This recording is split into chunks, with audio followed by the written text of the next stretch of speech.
시청자 여러분 안녕하십니까. 건강한 먹거리 알려주는 유튜브 방송 들매곡간입니다. 제가 지난번에 전호 엄청나게 보여드렸잖아요. 이 전호라는 것이 많은 분들이 울릉도에만 있는 건 줄 알고 어떤 유튜버는 그렇게 말씀하시더라고요.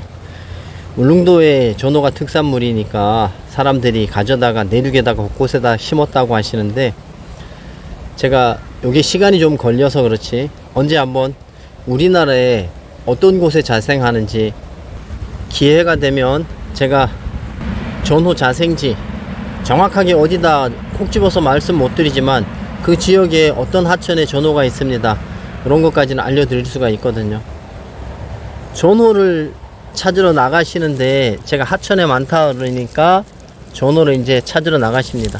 전호하고 사상자하고 구분 못 하신다고 하시는데, 사상자도 쓴맛이 좀 있어서 그렇지 드시면 몸에 좋은 나물입니다. 약초이고요. 전호, 이거는 털전호예요. 보시면 털이 굉장히 많이 묻어 있죠. 하얗게 보일 정도로 털이 많습니다. 그런데도 이 전호는, 털전호는 이렇게 만져보면, 아래에서 위로 이렇게 훑어보면 거칠거칠한 느낌이 하나도 없어요. 털이 이렇게 억세 보이는데도 상당히 부드러운 털이에요.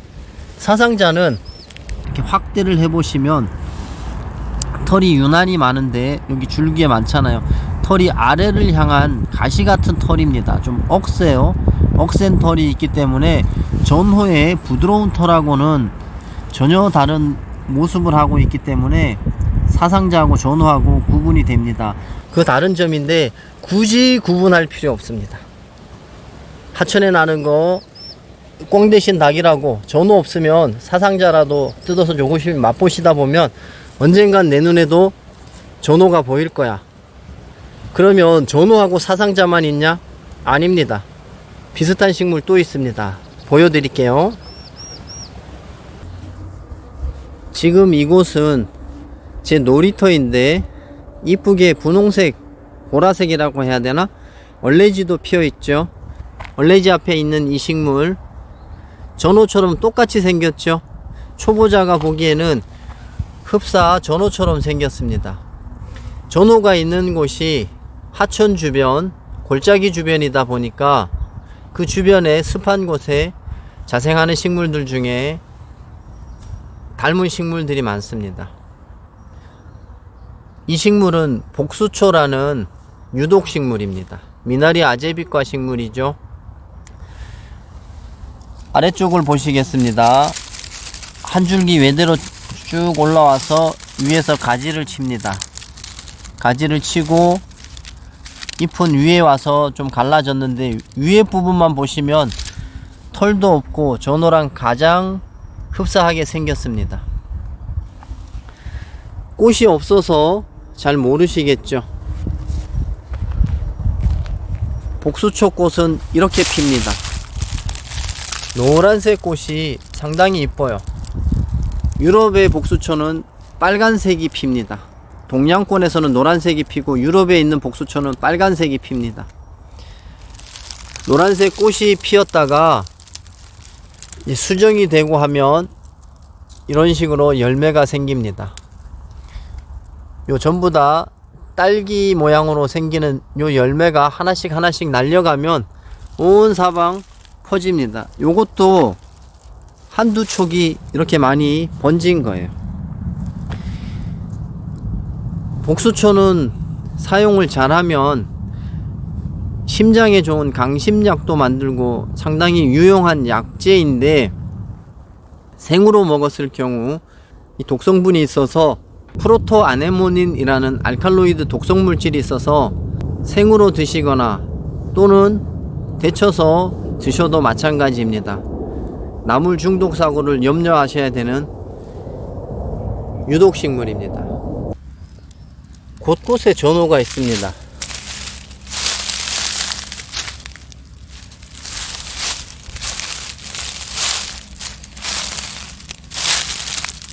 이것도 전호일까요? 어딘가 좀 다르게 보이지 않습니까? 이것도 그렇고 이것도 그렇고, 여기는 전호밭 근처인데 전부 다 이식물이네요. 전호하고 어디 같이 있는 거 없나?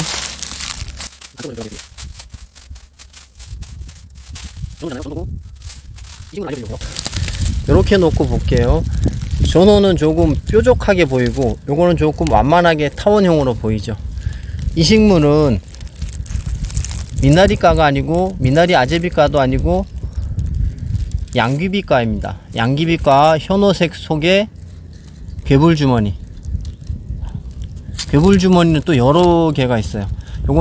요거는 선괴물주머니입니다. 하천변에 많이 보이는 선괴물주머니고요. 괴물주머니가 있어요. 괴물주머니는 전호처럼 이런 식으로 생겼는데 향이 다르죠. 이거하고 거의 흡사하게 생겼어요. 그래서 제가 이런 거 모르시겠거든. 초보자분들은 눈에 익을 때까지 제가 사진 찍어서 보내주시면 알려드린다고 하잖아요. 요거는 선괴물주머니인데 지금은 작아 보이지만 한 7, 80cm까지 커지고 하천변에서 노란 꽃은 상당히 이쁜데 유독식물입니다. 괴물주머니는 괴물주머니, 지금 보시는 선괴물주머니, 눈괴물주머니, 산괴물주머니, 자주괴물주머니, 염주괴물주머니, 갯괴물주머니 다양하게 있습니다. 거의 비슷비슷하게 생겼어요.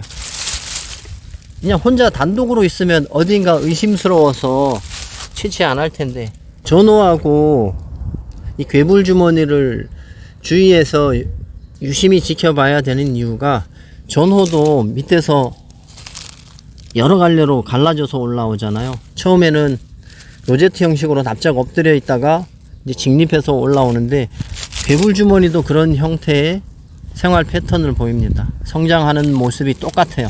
그리고 보시면 여러 갈래로 갈라져서 올라오는 것도 그렇고 털이 없고, 이런 것이 초보자 분들한테는 굉장히 어려운 거죠. 그래서 제가 자주 보여드리려고 하고 비교해 드리려고 하는 겁니다. 전호는 단독 잎이 여러 번 갈라졌잖아요. 그죠? 촘촘하게 갈라진 반면에 괴물주머니는 여러 번 안 갈라졌어요. 듬성듬성 갈라졌고 끝에가 완만한 타원형인데, 전호는 뾰족뾰족하죠. 요런 거 이제 보시고 구분하시면 됩니다. 근데 괴물주머니가 다 이렇게 생긴 건 아니에요. 여기에 또 한 가지의 괴물주머니가 있는데 제가 보여드리도록 하겠습니다. 산괴물주머니입니다. 전호를 가장 흡사하게 닮았어요. 이것도 물론 데치고 우려내면 먹을 수가 있습니다. 멜라초라고 해서 많은 분들이 드시고 있는데, 여기를 보시면 좀 밝은 데서 할까요? 어두워서. 흡사하게 닮았죠. 잎이 좌측이 손바닥에 있는 것이 전호고 우측에 그냥 있는 것이 산괴물주머니입니다. 잎의 형태가 거의 흡사하게 생겼습니다. 하지만 아래쪽을 보시면 전호는 이렇게 잎집이 있으면서 좀 성장하더라도 위에가 홈이 파져 있습니다. 그죠? 잎자루에 홈이 파져 있고 밑에서부터 위에까지 올라와서 위에서만 이렇게 갈라지는 반면에, 산괴물주머니는 밑에서부터 잎이 여러 번 갈라져서 올라오는 게 약간 다른 모습이죠. 줄기 원통형이고 밑에서부터 가지를 치면서 올라오고 줄기에 홈이 없다. 전호는 밑에서 길쭉하게 올라오는데 줄기에 홈이 있고 위에서만 2번 또는 3번 정도 갈라진다. 그리고 마주나기입니다. 다른 점이죠. 맛도 천지차이고요. 무엇보다도 다른 거는 산괴물주머니는 꽃이 지금쯤은 전호가 먹음직스럽게 성장할 때쯤 되면 산괴물주머니는 거의 90% 이상 이렇게 꽃을 달고 있을 겁니다. 요거 주의하셔야 되는데, 먹는 건데 뭘 주의해 그러시는데, 대부분 전호는 생으로 드시려고 하기 때문에 산괴물주머니나 괴물주머니가 섞여 버리면 조금 안 좋을 수 있다는 거죠. 생으로 드셔도 먹고 죽지는 않습니다. 맛이 역해서 뱉어 버리면 되는데, 그래도 익혀서 조리하시는 것하고 생으로 드시는 것하고 천지 차이입니다. 잘못하면 병원에 실려 가실 수도 있거든요. 한개불 주머니 식용할 수 있지만 데치고 여러 날 우린 후에 조리를 하셔야 됩니다. 일부 몇몇 분들은 데치고 바로 그냥 드시는 분도 계시는데 일부입니다. 일부 유독식물입니다. 그렇기 때문에 주의를 하시라는 거고요. 뭐 다 생으로 먹을 수 있으면 굳이 구분을 할 이유가 있겠습니까? 먹을 수가 있는데. 다시 한번 보여드리지만 전어하고 가장 비슷하게 닮은 산괴불 주머니고요. 이것만 있으면 구분하기 참 쉬운데 하나 더 있습니다. 하나가 아니고 여러 가지 있습니다. 괴불 주머니 여러 종이 있는데 제가 다 보여드리진 못하고 또 하나 보여드릴게요.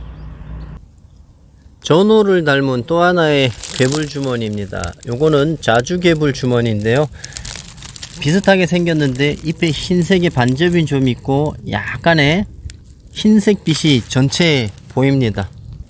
전체에 흰색 빛이 돌고 흰 반점이 보이고 끝에 부분은 약간 자주빛 이 색이 묻어 있습니다. 자주 색깔의 꽃이 피기 때문에 자주괴불 주머니라고 불러졌는데요.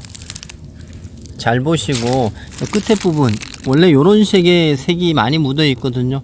그래서 여기는 해가 많이 들어서 그런가요? 조금 초록색이 많이 보이네요. 초록색 흰빛이 많이 보이는 자주괴불 주머니입니다. 요것도 전어하고 흡사하게 생겼어요. 밑에서부터 잎이 갈라져서 올라오고 전어 자생하는 이런 주변에 여기는 전어가 꽤 먹을 만큼 성장했는데 이런 곳에 자생을 합니다. 습한 곳, 하천 주변 이런 곳이 전어 자생지면서 또 유독식물인 괴불 주머니 종류들이 많이 자생합니다. 맛있는 또 효능도 좋은 전어와 비슷하게 닮은 유독식물 몇 종을 알려드렸는데요.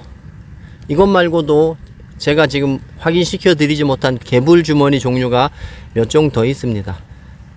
제가 못 본 거는 우리 시청자 여러분들도 아마 보시기 힘들 거예요. 우리나라에 없는 거거나 있어도 극히 드문 경우입니다. 하지만 산괴불 주머니, 복수초, 괴불 주머니, 선괴불 주머니 요 몇 종은 우리 주변에서 전어뿐만이 아니고 미나리과 나물들이 습한 곳을 좋아하잖아요. 하천변, 강변에 고수부지 같은데 모래톱 같은데 이런 데 많거든요. 그렇기 때문에 조심하라는 겁니다. 이거 영상 보신다고 해도 아주 초보자분들은 한 번에 이해를 못 하십니다. 자꾸 보시고 시행착오도 몇 번 겪으시고 그러는 과정에서 나물 전문가가 되어 가는 겁니다. 저도 처음에는 다 이랬습니다. 다행스러운 것은 저는 효능 설명에 대해서 집중적으로 말씀드리기보다는 이런 나물들이 있다는 것, 생태를 알려주는 유튜버이기 때문에 우리 시청자 여러분들하고 가급적이면 소통을 하려고 합니다. 언제든지 제가 전화 달라고 했더니 새벽 1시가 넘어서까지 전화하시는 분들이 있습니다. 그런 거는 저도 사생활이 있으니까 좀 지양해 주시고요. 밝은 날 아니면 저녁 시간대에 해주시면 제가 늦더라도 꼭 해드리고 그날 못 해드리면 다음 날이라도 꼭 해드리니까 소통해서 나물 중독 사고 일어나지 않도록 각별히 유념하는 유튜버가 되겠습니다. 아울러서 산불 때문에 많은 분들이 염려하시고 우려도 하시고 식물들 남획되는 거에 대해서 우려도 하시는데 우리 시청자 여러분들께서 지혜롭게 이제 나물 채취하시면서 지역민들하고 트러블 안 생기고 얼굴 찌푸리는 일 안 생기게 해주셨으면 좋겠습니다. 오늘 영상은 여기까지고요. 구독과 좋아요, 알람 설정까지 해주시면 들매곡간이 영상 제작하는데 큰 힘이 됩니다. 끝까지 시청해 주셔서 감사합니다. 들매곡간입니다.